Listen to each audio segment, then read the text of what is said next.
Yahoo! Hello, hello, hello mga masters, mga ka-G. Good morning, good morning, good morning po sa inyong lahat dyan sa Pilipinas at sa buong Asian countries. At syempre kung saan ka mang lupalop ng ating mundo, ay good morning, good noon, good afternoon, good evening, at good night sa mga matutulog na. At yun na, hihingin ko muna ang inyong 12 minutes para sa ating All About G, the Green Girly Kitty Patuti Iguana Daily Vlogs. Ngayon po ay araw ng linggo. Ayun mga masters, mga ka-G. Linggo na naman at mamaya po meron na naman tayong Premier Marathon. At syempre alas 12 po ako Philippine time. Magsa-start 12 to 5 po, Master Worm. At saka, ito mo, natatanggal na yung kanyang nagsishedding po ang G natin.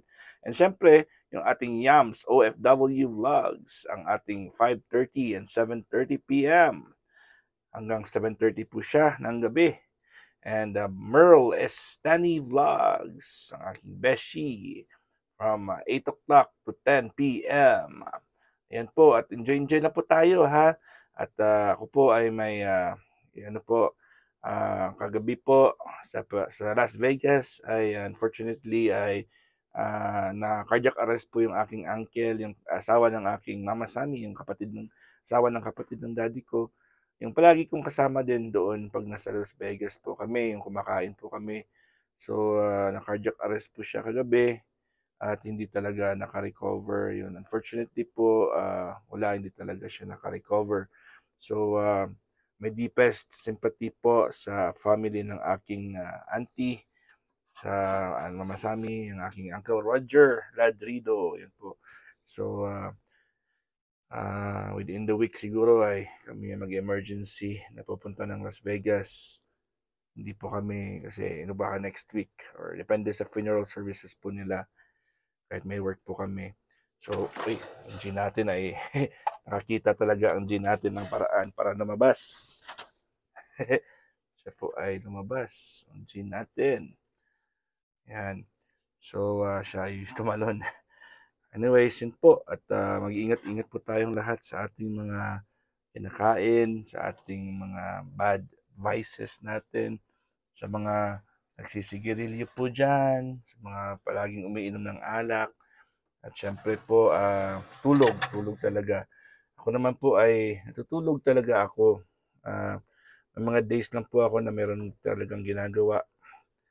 Kailangan ko talagang mag-support at meron akong mga papeles na mga ginagawa. Kaya po ako ay hindi talaga, kaya kung minsan nakala niyo ako natutulog, pero nakakabawi po ako sa aking tulog. Anyways, importante po yan. As I mentioned earlier, so noon, na there are three major factors that keep us alive. Ang pinakauna po ay oxygen. So, oxygen po pinaka-importante dyan, mga masters, mga ka-G. So, kailangan talaga malinis yung ating sinisimot na hangin. So, oxygen po ang pumapasok sa baga natin. Ang oxygen po ay isa sa pinaka-vital na na gas na kailangan ng katawan natin. So, ano lang po, 4 to 6 minutes po na walang oxygen, pwede tayo magka-brain dead. Di ba? 2 to 3 minutes pa lang, pwede ka na magkakaroon ng confusion. So, tawag confusion dyan is parang hindi mo na alam kung saan ka. Parang nako-confuse ka na. Pag 4 to 6 minutes, ayun, pwede ka nang mag-brain dead or more. Pag medyo mahaba na, 8, 10 minutes na walang oxygen, ayun, ang ating brain po ay mamamatay. Kasi yung cells ng brain natin, kailangan ng oxygen. Ang heart natin, kailangan ng oxygen. Ang lungs natin, kailangan ng oxygen. Kaya importante po yan. So, unfortunately po, pag nagyosi po at pag ikaw po ay malapit ka sa mga lugar na medyo maraming usok, halimbawa, nagtatrabaho ka sa talyer na maraming nagpapausok dyan, or sa transmission, sa tawag dyan, hindi naman talyer, pero yung nagbibigay ng friend check up ng mga sasakyan, 'di ba? Para mapasa sa LTO. Yan, 'di ba? Emission pala 'yun. Yung iba diyan kasi talaga ng yung mga sasakyan talaga na hindi pa bago. kaya medyo mabaho at maitim talaga ang usok.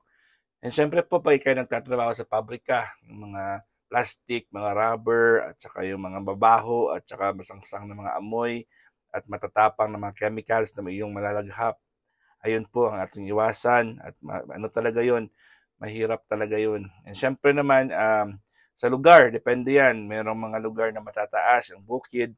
So pag mataas ang bukid, ano dong altitude po nila. So high altitude areas, ibig sabihin po, ng high altitude is mataas po siya sa level ng ground. So ang oxygen level po dyan, kasi ang oxygen ay medyo mabigat-bigat ng konti. So ang oxygen po ay hindi abundant sa taas. So marami ding mga taga-bukid na meron mga problema sa lungs. Tawag doon ay COPD. Meron silang mga lung problems po sila. So aside from that, ano pa yung mga kinakain natin?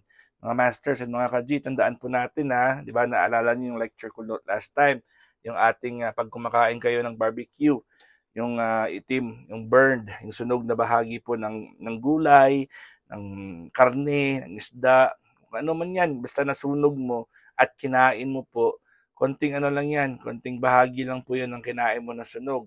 Katumbas po niyan ay 60,000 na sigarilyo. O, di ba? 600 pala. 60,000. Naku, Master Worm. 600 cigarettes po. Kumbaga, parang naninigarilyo ka lang ng 600 na sigarilyong naubos mo all at once. Yan po. So, isang carcinogen po yan. So, kasi marami kaming pasyente dito sa El Paso, sa aming clinic, na hindi naman naninigarilyo, hindi naman namang second-hand smoke, wala namang bisyo, pero may mga lung cancer. Pero tinitingnan namin yung kanyang history, ano po yung mga ginagawa nila, kaya tinatanong namin, mahilig pala sila mag-cook out, barbecue. Ayun, ang kanilang tatay, ang kanilang lolo, yun, mahilig talaga sa mga sunog na part. So, ano po talaga, sinusunog talaga nila ang part na yan para at least masarap daw. So, ano talaga, so, ayun, nagulat lang po sila at meron na silang lung cancer. O, di ba, mga masters? So, identifying the root of the problem po tayo dito at nagbibigay tayo ng solutions. Yun naman talaga ang ating layunin sa ating All About G, maliban lang sa pag-feature natin sa ating anak na sobrang mabait, at maganda at kalmado. Ayun po siya, si G natin, no? Ayun. So, yeah, yun ang kailangan nating identify kung ano yung mga sakit natin, ano ba yung mga iniindang natin ng mga health problems. So yun, isa po yun sa kaya natin, yung barado po yung ating puso, barado din kumakain tayo ng mga sunog na mga pagkain. Yan. So ang tandaan nyo rin po mga masters, please try your best po na huwag uminom ng malamig. Yun po, huwag talaga uminom ng malamig kasi ang katawan po natin ay ginawa po yan na warm-blooded. Warm-blooded po tayo, hindi po tayo katulad ng mga goldfish, mga isda, na kahit malamig po ay mabubuhay po sila. So, cold-blooded po yun sila, yung mga ibon, mga ganun. So, tayo po ay warm-blooded. May specific temperature po tayo, 36.5 to 37.4. Yun po yung ating normal body temperature. Yun, naalala ko pa kaya, tama kaya yung binabanggit ko. So, 36.5 to 37.4, yan po ang normal na body temperature ng adult. So pag medyo mababa dyan, halimbawa nasa 36 ka, 36.1, ayun po ay sigurado, yan, sa balat lang po yan. External lang po yan kasi sa aircon, sa environment mo. Pero pag nagka-rectal ka or naka-oral na temperature, ang kukunin mo, doon talaga makukuha yan. Ayun, di ba? So,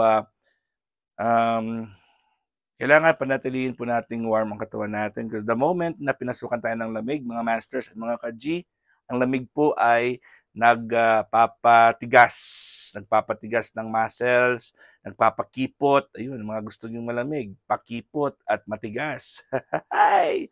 So, everything exposed to cold temperature constricts. So, meron tayong tinatawag na vasoconstriction, which is naninigas at nagiging manipis yung daanan ng sirkulasyon.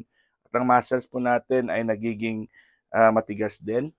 So, ang mangyayari po dyan ay pag patigas ang muscles natin, masakit po yan. Kasi hindi dapat yung ating katawan po ay soft.